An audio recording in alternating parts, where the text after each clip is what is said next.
लोग कहते हैं कि वो 4 बच्चों को छोड़ के पाकिस्तान से इंडिया में आ गई, इसे लव कहते हैं, इसे प्यार कहते हैं। मैं कहता हूं भाइयों, प्यार उसे आपकी नजर में कहते होंगे, मीडिया की नजर में कहते होंगे, जो 4 बच्चों को अपने साथ लेके और अपने शौहर को छोड़ के, अपने वतन को छोड़ के प्रेमी के साथ चली जाए। लेकिन हम मोहब्बत किसे कहते हैं? सुनो, एक आदमी है जो फारस यानी ईरान की धरती पे पैदा हुआ और उसके बाद उसने अपने दीन हक की जुस्तजू में पादरियों से राब्ता बढ़ाया।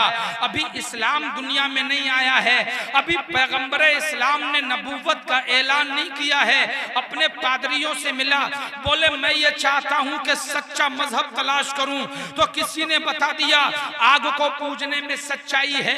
जब उसने उस मजहब की किताबों की व्याख्या की तो दिल कुछ रंजीदा हुआ। किसी ने कह दिया गिरजा घर में चला जा, ईसाइयत में सच्चाई है। अब वो ईसाइयों के पास पहुंचा, 1 साल रहा उस एक राहिब के पास, वो मरने लगा। मरते टाइम उससे पूछा कि तुम तो दुनिया से जा रहे हो, अब मैं कहां जाऊं? कहा अब तुम खुरासान में एक ईसाई राहिब है, उसके पास चले जाओ। ये खुरासान में चला गया, उसके पास कुछ दिन रहा, वो भी मरने लगा। कहा अब मैं किसके पास जाऊं? कहा अब तुम इधर उधर ना भटको, बल्कि सहराए अरब में एक कलीसा है, एक गिरजा घर है, मेरा दोस्त है, उसकी पलकें भी ढलक गई होंगी, बहुत बूढ़ा कमजोर है, अपने इबादत खाने में अकेला रहता है, वो किसी को घुसने नहीं देता, मेरा नाम लेना, वो तुझे अपने पास रख लेगा। ये भटकते हुए उसको ढूंढते हुए उसके पास पहुंच गए। पहले तो उसने ललकारा, मगर जब जिज्ञासा देखी, जब कुछ सीखने की ललक देखी, अपने पास रहने की इजाजत दे दी। आखिर कुछ दिन के बाद इसको भी मौत आने लगी, दामन पकड़ लिया, बोले बहुत भटक चुका हूं, अब दिल को और न तड़पाओ, आखिर मुझे बताओ तो सच्चाई है कहां? बोले अगर सच्चाई ही तलाश करना है तो इसी रास्ते से होता हुआ एक काफिला हिजाज को जाने वाला है, अरब को जाने वाला है, वो सुबह ही निकलेगा, उसके साथ चले जाना। बोले फिर क्या करूंगा? बोले एक बस्ती है यसरब नाम की, उस बस्ती में चले जाना। मैंने किताबों में पढ़ा है, आसमानी सहीफे में पढ़ा है कि अब हक के साथ मबूस होने वाला आखिरी नबी आने वाला है और वो हिजरत करके उसी बस्ती में आएगा। और सुन, जब तू पहुंच जाए तो उसे मेरा भी सलाम कह देना। ये वहां से चले, रास्ते में एक जंगल आ गया था, उस जंगल के बाहर कोढ़ी बैठे थे, लंबी लाइन लगी थी कोढ़ियों की। उनके करीब पहुंचे, बोले तुम कैसे बैठे हो? बोले इस जंगल में से 1 साल में एक आदमी निकलता है और जितने भी कोढ़ी और अंधे बैठे होते हैं वो सबके सरों पे हाथ रखता चला जाता है और कोढ़ी अच्छे होते चले जाते हैं, अंधे बीना होते चले जाते हैं, उसी के इंतजार में बैठे हैं। इसने सोचा यार जब इतना कामयाब आदमी आएगा तो क्यों ना मैं उसी से हक का रास्ता पूछूंगा। ये भी बैठ गए। जब वो 1 साल के बाद जंगल में से निकला, एक खूबसूरत नौजवान था, ऊंची लंबी नाक थी, पतला दुबला चेहरा था, सुतवा चेहरा था। आया जंगल से निकला, एक तरफ से जिस कोढ़ी को टच किया वो अल्लाह की कुदरत से शिफायाब हो गया। जिस अंधे को दुआ दे दी उसकी आंखें रोशन हो गईं। वापस मुड़ के जंगल में जाने लगा। ये दीवाना जो फारस से आया था, जो ईरान से आया था, अंदर जंगल में घुस गया। इसने पीछे मुड़ के देखा, कहा मेरे पीछे मत आ वरना तेरी जिंदगी खराब हो जाएगी। कहा खराब तो वैसे ही है, एक जमाने से ढूंढता फिर रहा हूं कि सच्चाई कहां है। आपके पीछे आने में अगर खराब होती है तो होने दो, या तो अपने साथ रखो या मुझे सच्चाई का पता बताओ।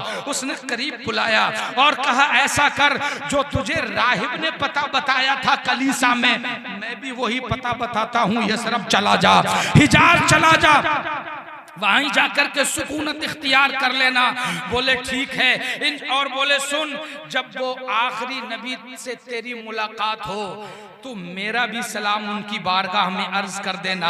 अब ये वहां से निकला दीवाना और यसरब में जाकर के इसको रास्ते में काफिले वालों ने इसका माल छीन के गुलाम बना लिया और यसरब में जाकर के एक यहूदी के हाथों बेच दिया। दीवाना गुलामी की जिंदगी बसर करता रहा। एक दिन किस्मत ने बड़ी बेदारी का सबूत दिया। किस्मत जाग उठी अपने मालिक के बागीचे में। मालिक नीचे बैठा था, उसने इस गुलाम को बाग के एक खजूर के पेड़ पे ऊपर चढ़ा दिया। बोले खजूर तोड़ के नीचे गिराओ।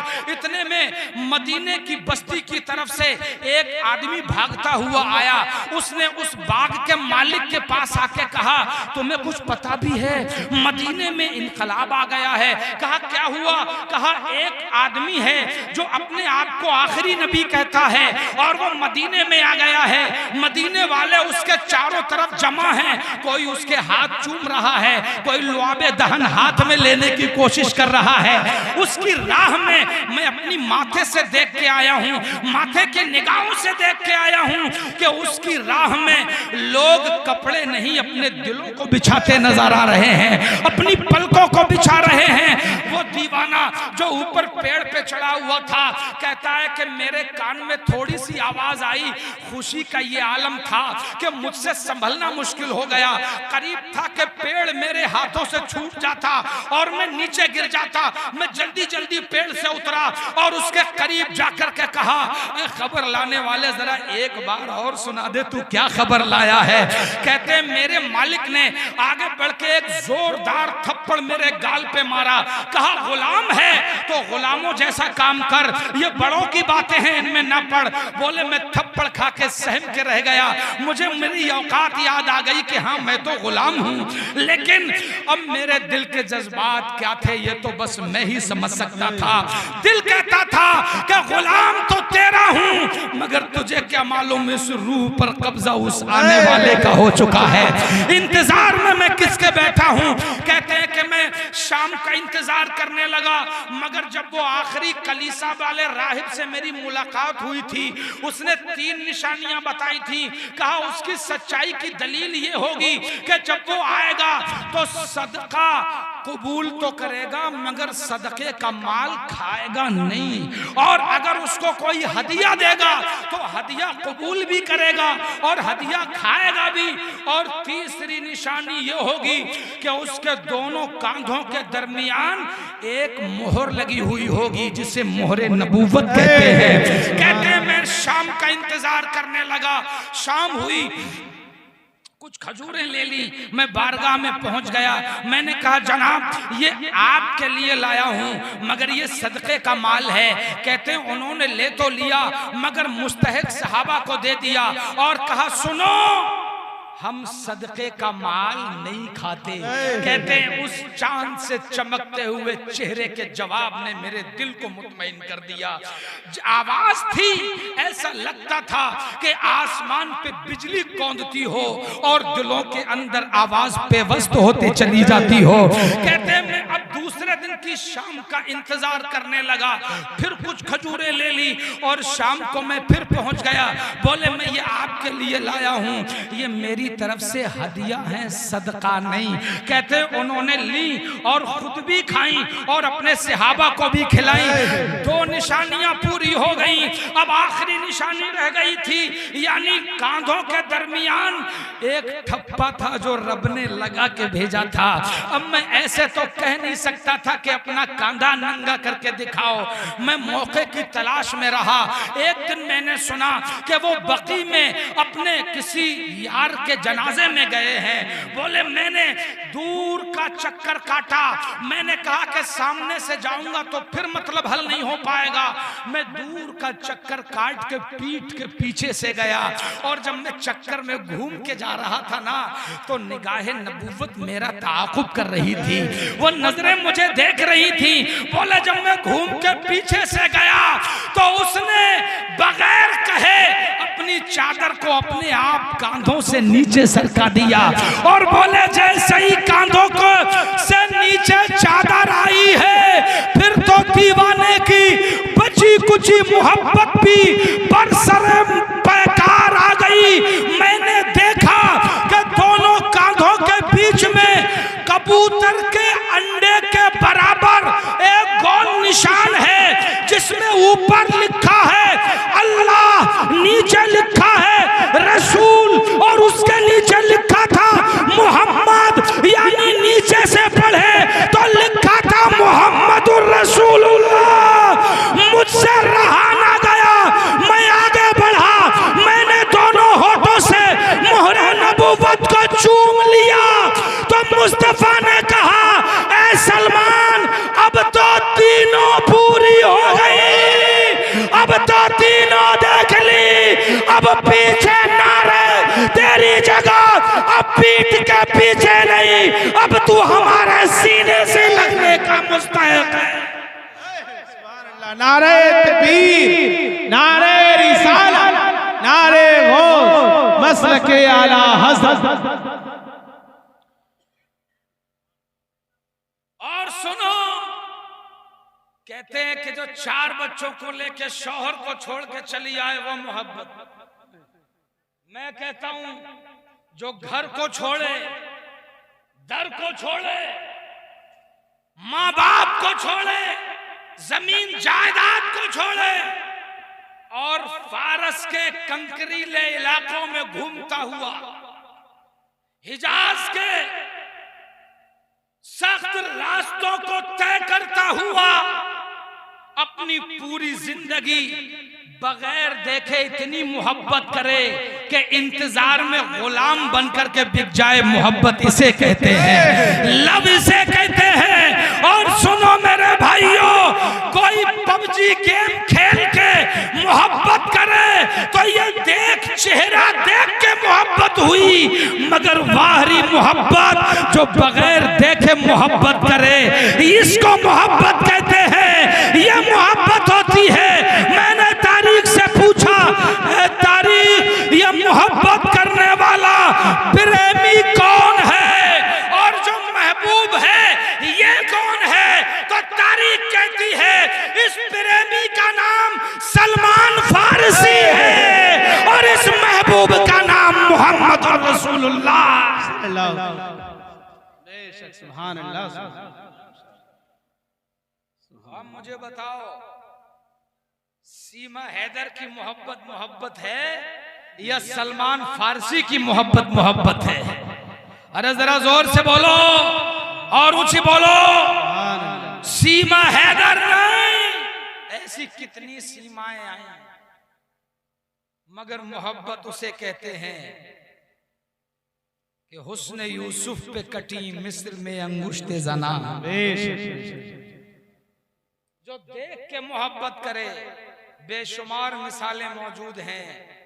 और जो सिर्फ नाम सुनकर के दीवाना हो जाए, आला हजरत कहते हैं हुस्न यूसुफ पे कटी मिस्र में अंगुश्ते जना, सर कटाते हैं तेरे नाम पे मर्दाने अरब, सर कटाते हैं तेरे नाम पे मर्दाने अरब। ए दुनिया वालों, अगर मोहब्बत को समझना है तो एक ही महबूब है दुनिया में जिसका कोई तोड़ नहीं, जिसका कोई जवाब नहीं, और वो महबूब मेरा और तुम्हारा महबूब नहीं बल्कि रब का महबूब है।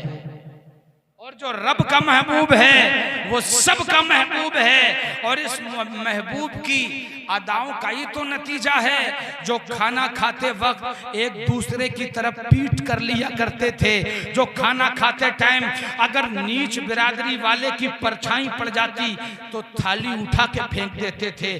खाना खाते टाइम अगर कोई गैर जाति वाला आ जाता तो उसके बराबर से उठ के भाग जाते थे। जब उनके दीवाने इंडिया में आए और उनसे उनका मिजाज देखा कि यार ये जब जंग लड़ते हैं तो ये पता ही नहीं लगता कि सिपा सालार कौन है और सिपाही कौन है, और जब ये आपस में एक दूसरे का हुक्म मानते हैं तब तो दिखाई देता है कि हुक्म देने वाला कौन है, बात सुनने वाला कौन है। लेकिन जब रब की इबादत करने खड़े हो जाते हैं तो पता ही नहीं लगता कि हाकिम कौन है और गुलाम कौन है, इमाम कौन है मेरे भाइयों। और जब इन्होंने देखा कि जब ये खाना खाने बैठते हैं तो जिस थाली में आका खाता है उसी थाली में गुलाम खाने बैठ जाता है।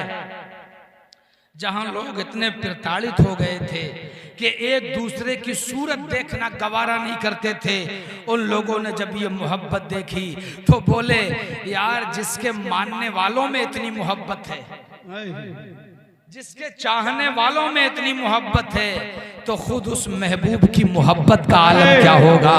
उसने अपनी उम्मत से कितनी मोहब्बत की होगी। दुनिया ने कलमा पढ़ लिया, उनके गुलाम बन गए। आज कुछ लोग अपने कमरों में बैठ के कैमरे लगा के अपने अपने सेट लोगों को, अब ये बात जो है मैं ऐसे मेंबर से कर रहा हूं, बहुत दूर तक जा सकती है, लेकिन ये दिल की सदा है, मेरी आवाज नहीं है। तुम ही न सुनोगे तो इसे कौन सुनेगा। धड़ाधड़ पर्ची निकल रही है और पर्ची पे लिखा जा रहा है तुम्हारा नाम ये है, तुम्हारे बाप का नाम ये है, कारोबार नहीं चलता, मेहनत बहुत करते हो मगर बरकत नहीं होती, एक जिससे तुम मोहब्बत करते हो वो तुम्हें छोड़ के चला जाता। हाय गुरु की जय, हाय महाराज जौकत ही सही बताए। हजरत सही कह रहा हूं भाई, तुम जिसके साथ नेकी करते हो वही तुम्हारे साथ गद्दारी कर जाता। हाय महाराज गुरु जी की जय, ये बात कतई सही बताई दे। तुम्हारे पास रोजगार नहीं है, और भाई रोजगार है किसके पास आजकल, किसके पास किसी को। अब मैं जो रोजगार से लगे हुए हैं वो इतना परेशान है कि 6-6 महीने तनख्वाह नहीं आ रही। रोजगार से लगे हुए परेशान हैं, तो बेरोजगार का क्या आलम होगा।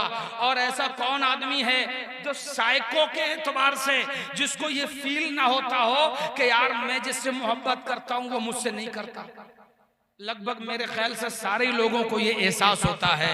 और ये कौन ऐसा आदमी है कि जिसको कुछ न कुछ कष्ट, कुछ न कुछ बीमारी दुनिया में लगी हुई ना हो। ऐसी कॉमन बातें। और मैं कहता हूं कि आजकल मियाँगिरी है भी बहुत आसान। एक आलिम बनने में 10 साल कंप्लीट मदरसे की पतली दाल खा के गुजारना पड़ते हैं। एक प्रोसेस है। अपना टिफिन अगर घरों से भी खाना लाना पड़े ना, एक जलसों में करोड़ों रुपया खर्च करने वालों, मेरी बात को दिल पे लिखना, अगर टिफिन घर से भी खाने का इंतजाम हो तो तालिबे इल्म बेचारा भिखारी का सा एहसास लिए दरवाजे पे टिफिन लेकर जाके अपनी खुराक का इंतजाम करके दीन की तालीम हासिल करता। बोलो बात सही है कि नहीं। 10-15 साल का कीमती टाइम आलिम बनने में गुजारता है और उसकी तनख्वाह, उसकी कमाई और उस पे इतनी खुराफात कि अगर अजान 1 सेकंड लेट हो जाए ना तो पूरी बस्ती नमाज जो नहीं पढ़ते हैं वो सबसे पहले इमाम पे हावी हो जाएंगे। 1 मिनट लेट हो ही कैसे गए। कितना कठिन है। अपने 1 महीने में छुट्टी लेके घर गया और घर के दरवाजे पे पहुंचा था, बच्चों पे नजर पड़ी, बस्ती से फोन गया, मौलाना साहब इंतकाल हो गया, वापस आ जाओ। अब दरवाजे पे खड़े होकर सोच रहा है अगर वापस जा रहा हूं तो बीवी और बच्चों की मोहब्बत कुर्बान, और नहीं जा रहा हूं तो इमामत कुर्बान। हजरत बात सही है कि नहीं। ऐसा बेचारा फंस गया बीच में। जो आलिम, मुस्तफा कहते मौतुल आलिम मौतुल आलम। अगर एक आलिम की मौत हो जाए तो एक आलम की मौत हो जाती है। आलिम के अंदर ये क्वालिटी पैदा हो जाती है, अगर उसे विधायक बना दो तो सबसे अच्छा वो समाज सेवा करके दिखा सकता है। अगर मुख्यमंत्री बना दो तो बगैर किसी से मशवरा लिए वो प्रदेश को चला के दिखा सकता है। अगर आलिम को प्रधानमंत्री बना दो तो सबसे कामयाब प्रधानमंत्री साबित